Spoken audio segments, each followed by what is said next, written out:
Welcome to What is Next? What is Next is a very educative program on GTV, the authentic and trusted voice of Ghana. What is Next is asking questions about contemporary challenges confronting us as a people, but in the process, we look for people we consider to be people with accumulated wisdom, depending on the subject we are discussing, and invite them to help us find relevant answers to questions that we'll be discussing.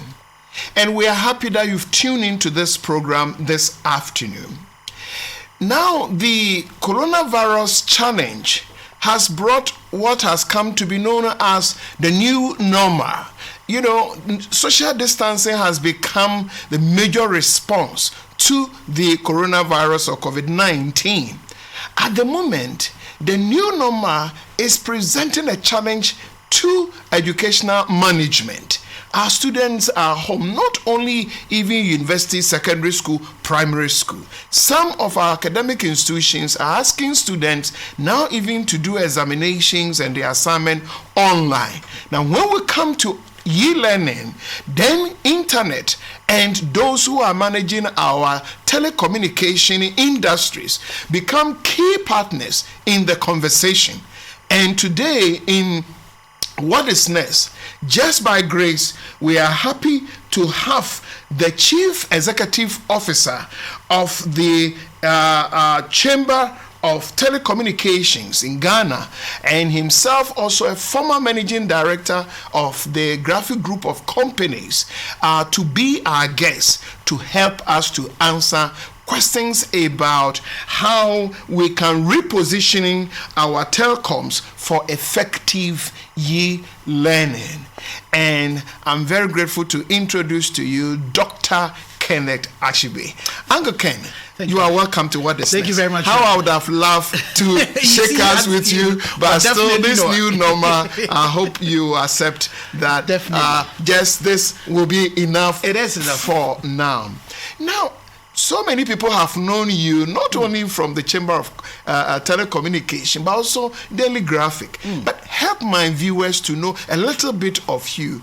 Who is Dr. Kenneth Ashigbey? Well, interestingly, Dr. Kenneth Ashigbey is one young man who is very hungry for the success of Ghana. I believe that it's not by chance that we're where we are. I am the son in between two sisters. My father died when I was 13 years old, when he was coming back from Chiame from my grandmother's funeral to come take me to St. Augustine's College, and had an accident. And it was a very traumatic period, but it offered me a perspective to grow very quickly. And I have been, through grace and with the power of women, my mother and my big sister were the people who saw me through it. Went to St. Augustine's College, went to KNUST, studied, started with mechanical engineering, changed to electrical engineering, worked in electrical engineering for a while, then got into media, and then did all the media, so from radio, TV, did print, and then also had to leave graphic to join the Chamber of had to resign from graphic to join the Ghana Chamber of Telecommunications. Yes. Now, I want to believe there are certain values that have kept you over the years, values that whether in academic life, whether in your professional life, you may not want to, disconnect from. Do you have such values that have kept you? A lot more. For me, I think integrity is one of the big things that really matters to me, apart from the fear of God, which for me is the beginning of wisdom. But the whole issue of holding fast to integrity and being true to what it is that you say has been one of the major things that has driven me and has, landed me where I am. And also, I have this passion for Ghana, believing that God did not put us here for nothing, but there's a purpose for which we are here. So I'm very purpose driven, and I'm constantly looking for opportunities of how I can fulfill that purpose. So for me, my interest is not in what those of you who are around me today will say about myself, My interest is what legacy would I be able to leave so that after 100 years, when they come talking about Ghana, they would also say that Kenneth came and he played its role. So that's been the things that, push me to choose particular courses. So the whole issue of fighting galamsey, it's one of those things, that drives me to do it. Being able to stand up for things that I believe that are true without fear or favor, not thinking about, I'm not a partisan person. I'm a very political person, and I put Ghana above everything else. And it's one of the things that I want to do. And another thing is also my drive to be able to help grow the next generation of leaders. I believe the time for Africa has come, and even in all this COVID time, it gives an opportunity for us to leapfrog the development gap and be able to take our rightful place in the world that we live in. Are there mentors, people who have influenced your life? You earlier mentioned your dad driving you to school and a painful story. But are there people, others like that, who have influenced that on our platform, What is Next? You want to just say thank you to one or two people? Mentors are so important, and it's one of the things I tell every young person. Mentorship, apprenticeship is for us to understand that we learn from people, and you need to also get people that you can run to. So definitely my biggest mentor on earth definitely is my mom. But apart from my mom, it's the people I have worked with. So my first boss, Victor Jangma, was, he taught me, that hard work kills no one. And I left Fanel long ago, but I would go to him, when I have issues, I would speak to him and he would speak, wisdom to me. Also, Kwesi Chum, my boss at Multimedia, great man. I also constantly would be going to him, and you would never cease learning. And these are people who too, you are not afraid to be vulnerable before them, and they will help you. Another one is Professor Nana Opoku-Agyeman, was my board chairperson at Graphic, great woman as well. Constantly I would go to them. So one of the things I have done in my life is that I do not burn my bridges. So everywhere I have worked, there are people that I can go to. And mentorship, it's important, no matter where you are, to realize the fact that there's some people who have gone that road already before. And when you go to them, be able to learn from them, discuss issues for them. It's a critical thing that we all need. Viewers, this is What is Next, and I'm in conversation with Dr. Kenneth Ashigbey. At the moment, he is the Chief Executive Officer for Ghana Chamber of Telecommunication. Uncle Ken, as I want to call you on this program, the Ghana Chamber of Telecommunication is an advocacy institution established to help direct telecommunications policy, legislation, and regulation, pursue research towards the development of telecommunications. Are the telecoms in Ghana well positioned for effective e-learning, especially under the social distancing educational management system? Well, thank you very much, Reverend. The interesting thing is that as an industry, we've been involved in e-learning for about 10 years now, so individually you find out that we've been engaging in supporting e-learning. Some of our members have created portals where educational materials have been uploaded to be able to support and drive that particular agenda of getting people to be able to get these resources to be able to study. The interesting thing you will realize in the past was the fact that, yes, you have teachers. And if you take our situation, most of the good teachers are just in the urban areas.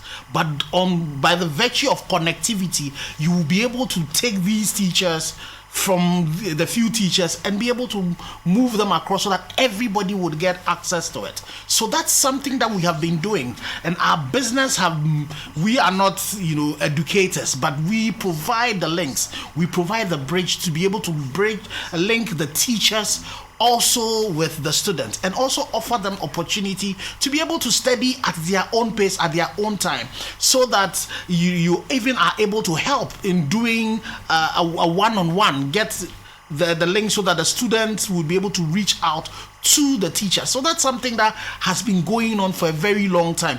But the interesting thing is that this pandemic has really brought it to the fore. So this that we have been doing in pockets, we realize the fact that this is not something that is a nice to have anymore. This is not something that should be for only a few people anymore, but that is supposed to be the way we are supposed to run. And so there's been an intensification of what it is that we do. But so I would say as an industry, we are really, really very ready, and definitely the migration from the 1G all the way to 4G, and even the prospect of 5G that is coming, all of that is improving that. The whole conversation about Internet of Things and all of that would all enable us to be able to do a lot more of that. Yeah, you keep saying we. Now, when I come to Ghana Chamber of Telecommunications, who are the we you have been referring to? That you've been doing something.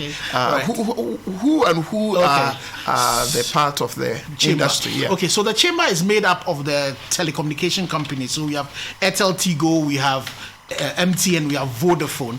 Then we also have the tower companies that provide the infrastructure on the back of which these telcos run. So American Towers, Eaton Towers, Helios Towers. Then we also have some infrastructure companies. So C Squared, they provide fiber, Metro Fiber and all of that.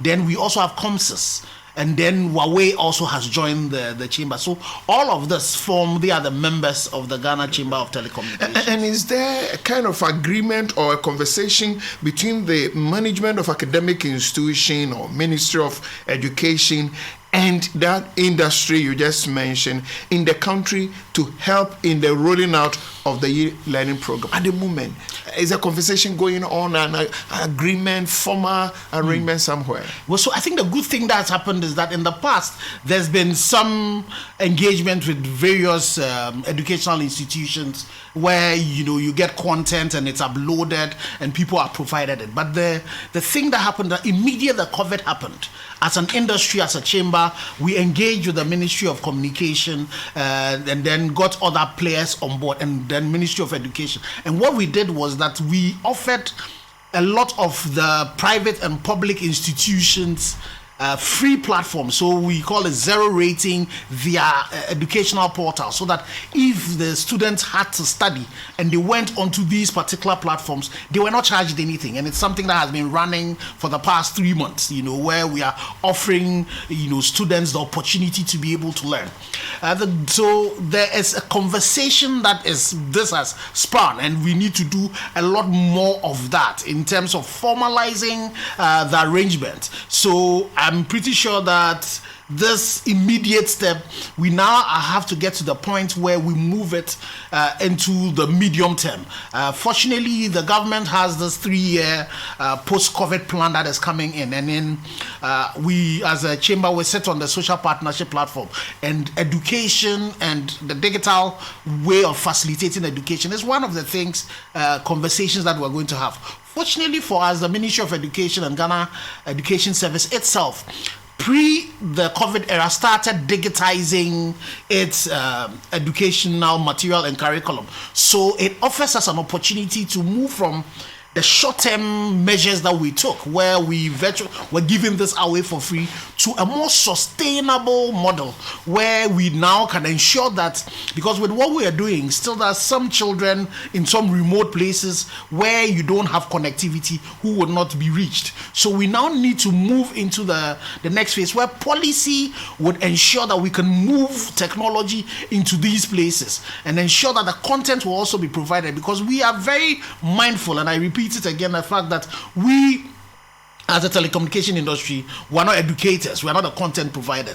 So definitely we need to work hand in hand with the Ministry of Education, with the Ghana Education Service, with the universities and all bodies to provide that platform. But to be able to do that, there are a lot of policy initiatives that has to be put in place by government, by the Ministry of Communication, by the NCA, to ensure that now our focus should be on the last child, to make sure that no matter where you are within Ghana, you also have access. So there are policies that government can do, for example, post all of this, where government will say that for networks that move into the rural areas, there's some tax incentives that can come with it. Government already had a plan to be able to roll out some rural telephony. Those are things that we really need to speed up now. Yeah. Uncle Ken, you keep talking about policy. I mean, have we reached a point where we started a conversation that is leading to the new policy, or you are calling for it? So I think the conversations have been going on in bits and pieces, But now, because of what this new normal has called for, we need to, with all the things that we've done, with all the learnings that we've done, be able to come together, and this is where multi-stakeholder approach will be best, to be able to bring the educational professionals together, those who are responsible for policy, those of us also in the telecommunication industry, to all come together to sit at the table to see what are the best ways to be able to leverage this. So there's some conversation going on, but I'm pretty sure what we're calling for right now is to be able to put all of that in a coordinated effort, because what is going to happen, the new normal that's going to happen, is definitely going to be on the back of the digital platform. And as I said to you, if you look at the immediate government care plan that has been put together, telecommunication digital transformation is really at the core of that. So that when you're doing all of that, it even includes, not only do you want to ensure that the infrastructure is everywhere, but even access to devices. So you need to also make sure that your tax policies, make it in such a way that these devices will be available. You make that there's an incentive for people to come into this country and be able to manufacture, assemble this infrastructure devices, so that you can give it to people. So it's a conversation that has, I would say, have been going on, but the conditions that we are in currently is forcing all of us to really sit at the table, have a focus on it, and see how we can drive it to make sure that we can achieve. I know your people are profit-oriented people, but when it comes to e-learning, when it comes to education, sector of our life, are the people in your industry or your chamber, are you going to treat the e-learning the same way you treat mobile money and other things? Are you going there for commercial? Yes. So we're very profit-oriented organization, and it's the reason why we are one of the highest paying tax people, and that tax burden definitely goes to help the vulnerable. But even with that, what you have seen, and this is not something we say we're going to do, when it came to education within the lockdown, within the COVID period, for over this period, we have given access to the internet to study for free. So we've demonstrated that in the fact that we are a profit organization. We work within society,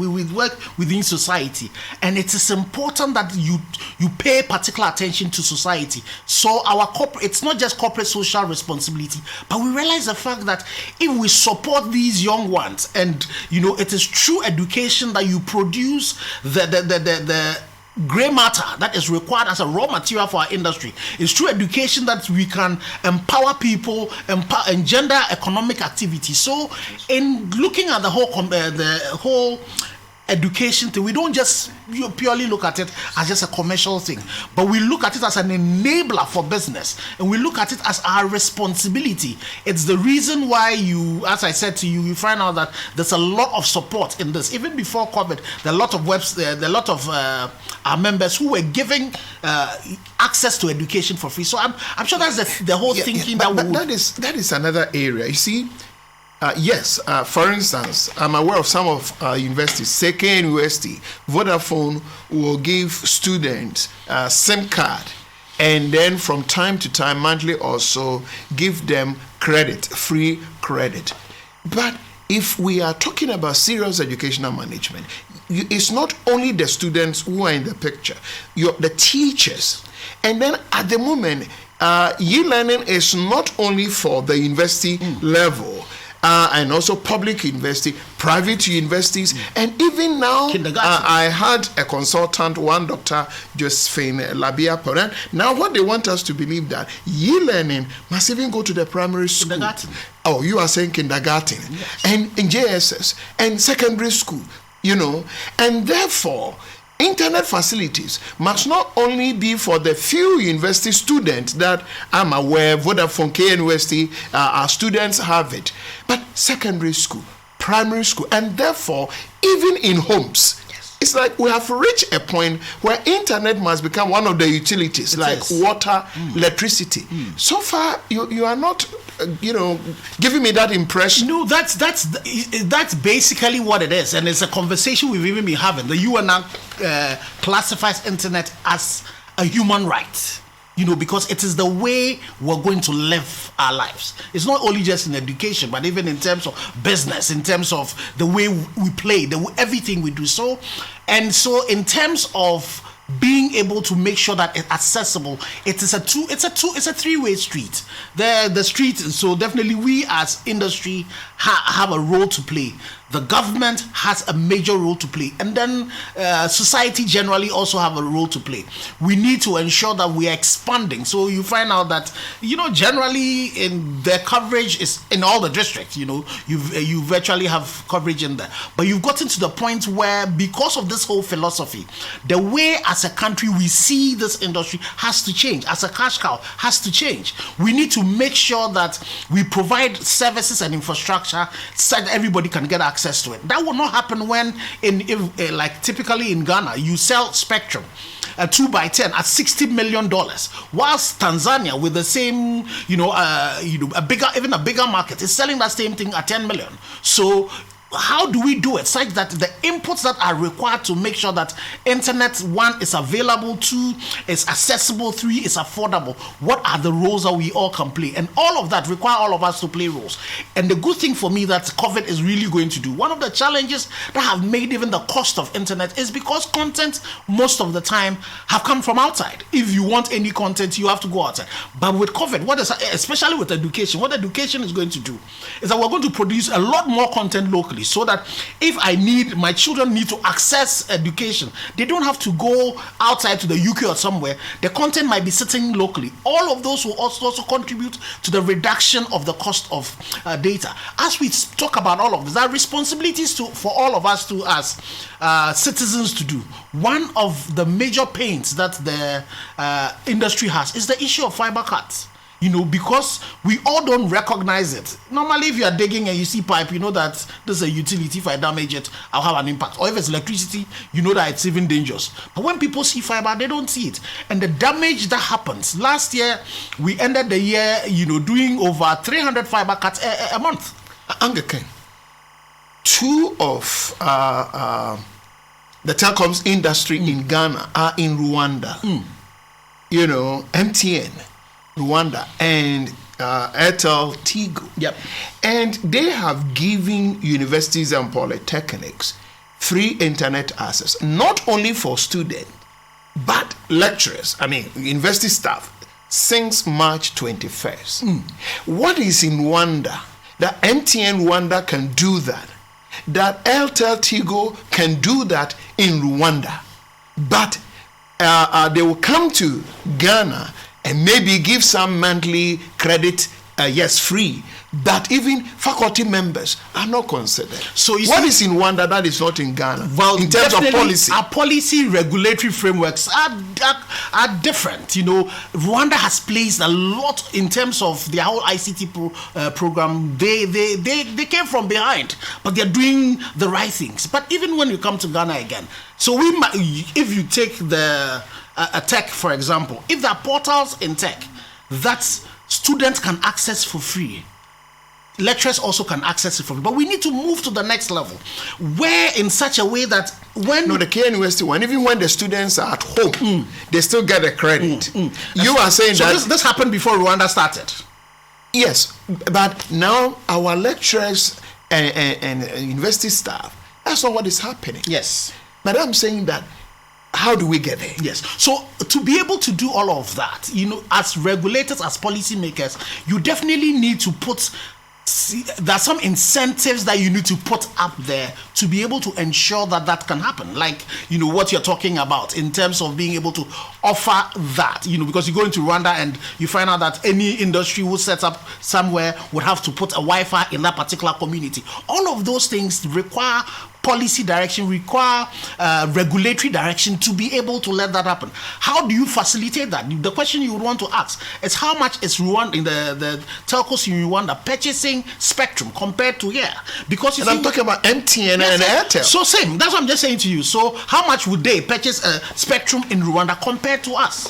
What is the cost of operation? Currently, as we speak in Ghana, we spend about 40% of every CD that you pay to the telcos go back to government in form of taxes, levies, and all of that. But we can have a decision that says to us that, instead of all of that as taxes, can you use that one to, because before you even reach where you're even offering them for free, if I don't have access to the internet, I don't have access to the infrastructure, even if you give it to me for free, I'll not be able to extend it. So first thing you want to do is that make sure that everywhere in Ghana, you can facilitate that. You go into the Scandinavian countries. And who is to do that? Who is to ensure that everywhere in Ghana, if e-learning is becoming the new normal in educational management, who is to ensure that a child in Hamley, a child in any part of Ghana, north, south, have access, so that a primary child can have access to do his or her homework? Whose responsibility it is? The responsibility is, first and foremost, it definitely would start with government in terms of the right policies. Why not the telcos? Because you see, the thing about it is the fact that if you ask me to go and put a cell site in a remote place, somewhere in some part of my region, where the size that is there itself, the population that is there, would such that when I put the site in there, the cost of diesel to run the site itself, that I would not be able to recover, then you need some support. And a good support would be where government does decide that for all the children that are in this place, I am guaranteeing for you that once you put a cell site in there, maybe I pay 50% of the cost of data. So you, as an operator, also you come with, that's 50%. Or I help you by providing the roads into the place. I help you by providing electricity. So when you come, you don't have to then use, your diesel to be able to run it. Currently, as we speak, some of the challenges we face, and there's something not only for the industry, if you bring any solar equipment into this country, because that's one of the things that helps to be able to run these cell sites, the duty that are on them. So all of these things we need to look at. So that, you see, the thing that will let this happen is to make sure that the cost of running the service is as low as possible.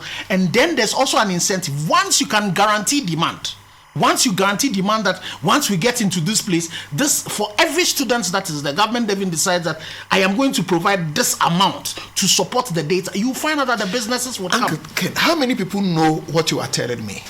I think, especially policymakers, government, apart from my viewers, how many people know I think if e-learning can facilitate effective, if your area can, the telecoms can contribute to effective e-learning, then you are saying that somebody must build the infrastructure, somebody must consider X, Y, Z. I think that fortunately for us, that conversation is beginning to happen. And the COVID has made us realize the fact that we need to speed it up. That's why I say to you that, you see, if you look at the budget that the government read for 2020, we think that government was going to facilitate rural telephony, I think about 1,000 sites. And so that is something that has been in the process. The only thing we need to now do is that we really need to speed it up. What are we even doing? So as we talk about all of that, for even the child to be able to access that, what is the taxes that we currently have on devices for the children to be able to have it? But you're already also beginning to see that the cost of devices are also coming out. There's a bit of work going there. But we really need to speed it up. And I say that instead of just saying that if we use the market, we can use the market to drive this. Because once there are incentives in place, and people know that if I go into these last areas, I go there and I put infrastructure and the people would consume it, you will find out that will happen. The interesting thing is that one of government's policy in facilitating rural telephony was to allow the telcos to be able to use spectrum that they had to do 2G to also be able to do 3G.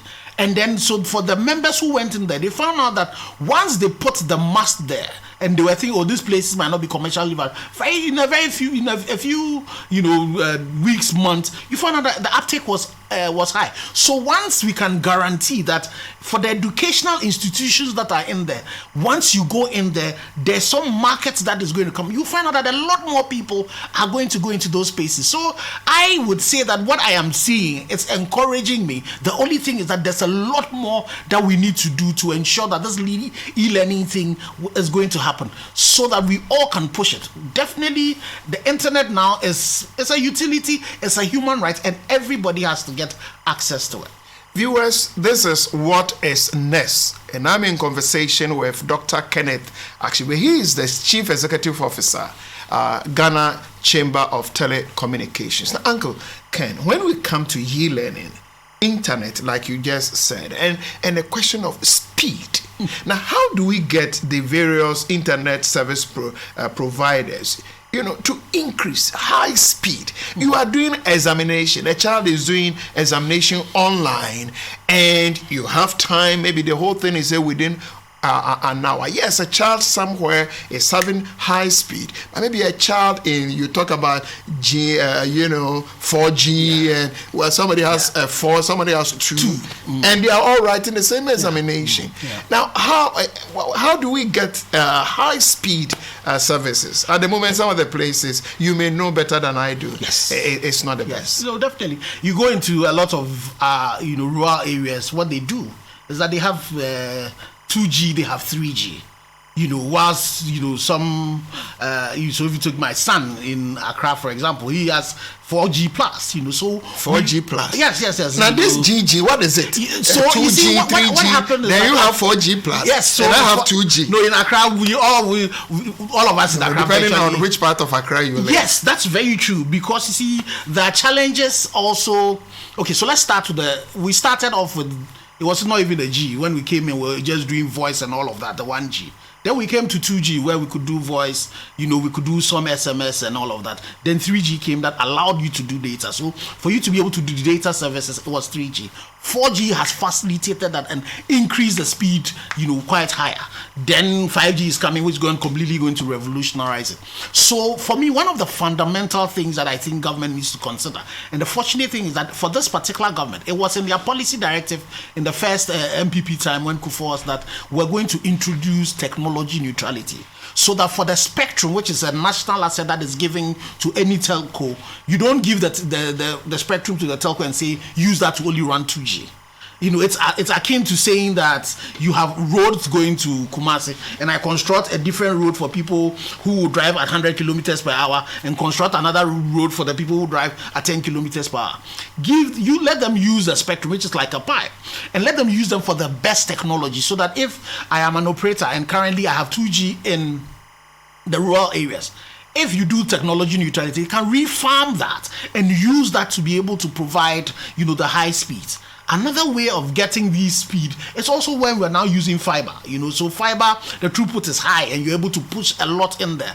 But that also needs a lot of investment. How do we do such that we can spread all of this? So that various conversations that are happening in terms of partnerships between, the telcos and the power companies. So people like Gridco and all of that on their pylons that they have to be able to carry fiber in there. So we need technology to be ubiquitous. There's a lot of investment that's also required, to be able to spread. Who is to make that investment? So you keep talking about government.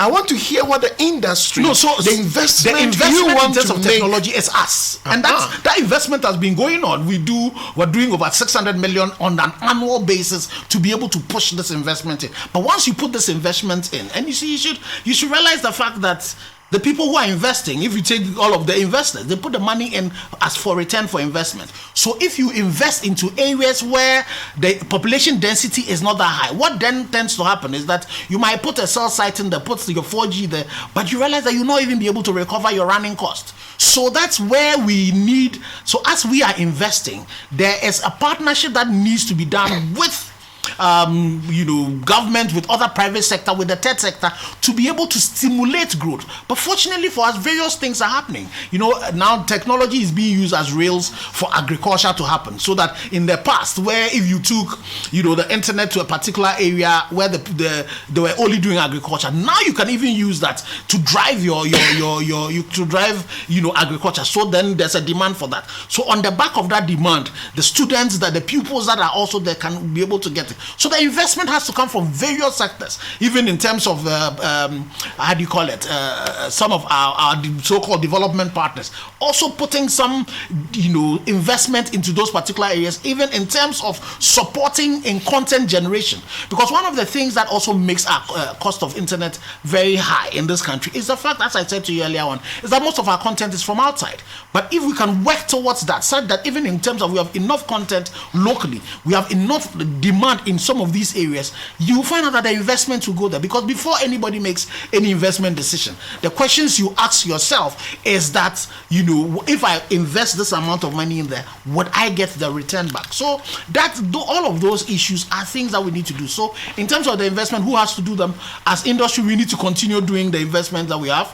We need a support of government to ensure that once those investment CDs are coming in, you're not taking 40% of that to pay only as taxes, but it can go into in terms of investment. We need to also, definitely innovation is important, so that you're able to ensure that the technologies you are putting in there are more, in terms of efficiency, you're able to drive that. And so to all of us together, we can all work together to make sure that we can achieve. I'm not sure many Ghanaians understand this issue. It seems you don't tell your story. You keep talking about that. If this can happen, government must. And now that we are close to election and political parties are working on their manifestos, people must know the issues. But I don't hear some of the issues you are raising. Maybe, yes, you are talking to, is it the NCA, but we don't know. Well, you see, these are things that affect us, that ordinary Ghanaian must come into the conversation. I think it's beginning to happen. You remember that at the time when there was this whole conversation about the CST tax increase, there was a lot of conversation about data costs being high, and we had to explain. But this is not something that you do once in a while. But even as you do the mass conversation, the most important thing is the fact that critically along the line, there's conversation going on with the ministry, there's conversation going on with the NCA. There's even a group called A4AI, it's for affordable internet, where we are there. So, this whole conversation about tower sharing of masts, such that in the past you had all the telcos building their own mast, which led to cost. But government brought a policy in that says that, there should be sharing of mast. All of that also contributed to the reduction in cost. So there's been progress, be it that it's not been as fast as we want it to be. Fortunately for us, COVID is going to force all of us to ensure that we really have this conversation, so that Uncle Ken, at the moment, one industry that is benefiting from COVID-19 must be the telecom, because now digital, everybody is on Facebook. So I think I think you should pay more tax rather than the things you are. So that is you also, must be paying extra. Government must ask you to pay more. So tax. that is also another misconception. Okay. Do you realize the fact that currently, as we speak, because people are working from home, because a lot of businesses are working from, people are even cutting down their demand, because their offices are not running anymore. Do you realize the fact that definitely for our consumers, if I am struggling, I'm out of a job. So let's say people like in the hospitality industry, they have been very hard hit and people have been laid off. Do you realize the fact that people like that, the amount of money that he had to spend on telecommunication, definitely he will cut it. If he's not bought food and rent on he's definitely not going to spend. So we are even beginning to see revenues from some of the telcos beginning to suffer.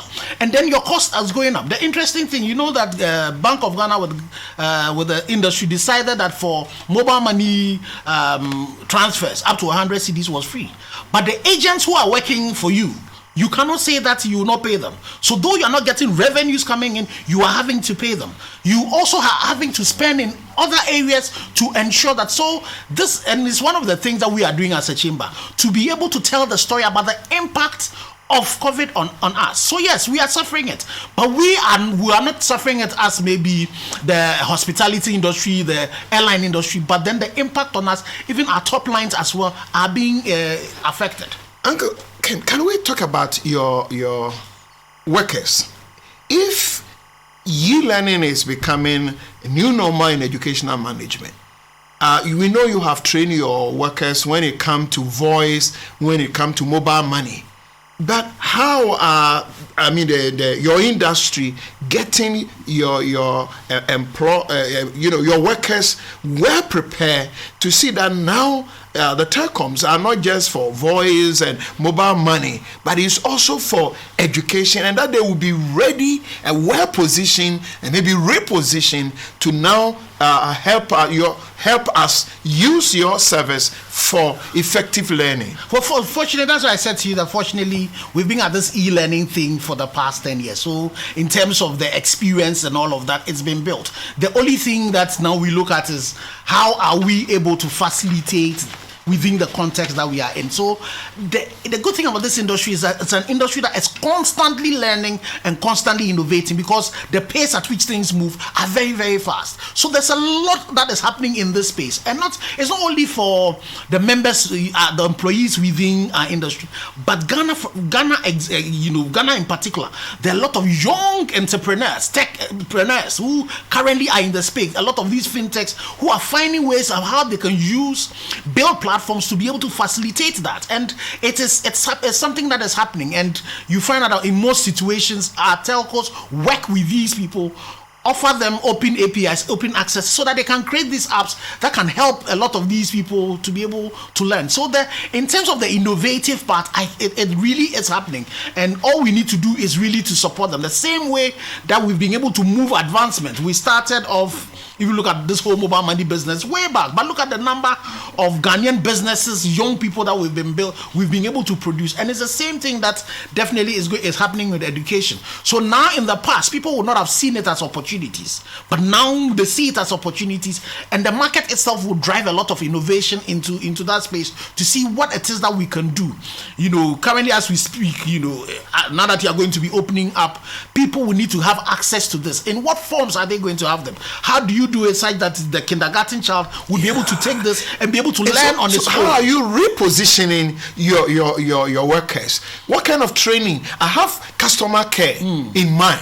If it's mobile money, the person knows the percentage he or she is going to get. But if a child is writing examination, and middle of examination, the net is not working, and you call customer care, if you want this, dial 1. If you want this, dial 2. If you dial this, dial 5. If you need this, stand, and you will stand, and you will wait, and you will wait. Please, I've had that experience myself. Yes. So in terms of customer care, how are you improving your workers in such a way that if a child is using internet facility, and you said even KG, whether university, SSS, whatever level, and you call any of the partners you have, the story will be different.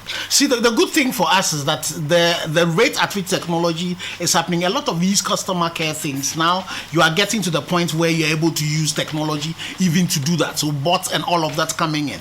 And that's what I'm saying, that all the things that have happened, so that mobile money itself is a recent development. It's something that, is very recent, but it's the demand for it that has brought that into place. So as a very learning organization, we are taking, feedback from industry, and we're using that to improve ourselves. So now the needs that are going to be coming from the educational sector, what are the needs? And definitely as an industry, it's something that we're preparing ourselves for, because you see, this is not something we're doing as corporate social responsibility. It's something we're doing as a business. But the only thing is that it's positive in such a way that it's a need. So there's a lot of repositioning that is happening. And the interesting thing about COVID is novel.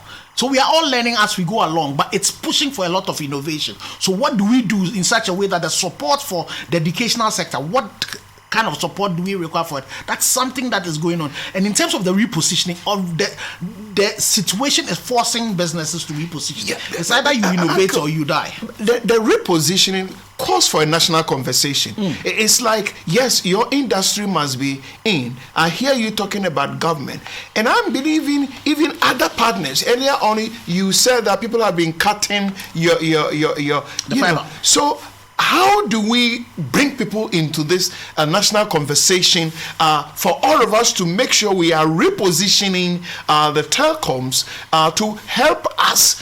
Who should be part of this, and how soon should we be having? I think the conversation has started we need to speed it up. For the chamber, we organize what we call knowledge fora, and one of the conversations that we're planning to do on education, we're having a conversation with the World Bank, where we're going to have a national conversation about this whole e-learning, and so we're going to bring everybody in, from people from academia, people from the educational places, the technology people, the telcos people, the innovators. Uncle Ken, are you very optimistic that your industry will contribute towards effective e-learning that now we are yearning for? More than. I am very optimistic that we're going to facilitate that. And I think that I'm beginning to see activity and action also from the government, because as I said to you, the government's 3-year care plan has technology at the back of that. And I see your last word to my viewers. My last word is that all of us have a role to play in making sure that this can happen. We need to realize the fact that telecommunication, internet now is a utility. It's something that requires. You are a chief. When we're bringing that into your place, don't just see it as a business. What can you do to ensure that the very last person in your community also can get access to this? And it will require all of us working together to make sure that we can succeed at this. Viewers, this is what is next. And I have been in conversation with Dr. Kenneth Ashigbey, the Chief Executive Officer of Ghana Chamber of Telecommunications. I would have wished we will continue this conversation, but we'll get him another time. But we have reached a point that he is calling for repositioning of his industry for effective e-learning, but then in the process he said that we need a national conversation that has already started, but it's not a conversation only for those in his industry. Government is in, and he's saying that if even you're a traditional leader and they are bringing a site to your area, you don't see it as a people who are coming to make money, but they are in the process facilitating effective learning. My name is Kwabena Opuni-Frimpong. I'll come your way same time next week, God willing. Till then, may God bless our homeland Ghana and make this dear nation of ours great and strong. Uncle Ken, we are so grateful. Thank you. On behalf of my viewers, so grateful. Pleasure is mine.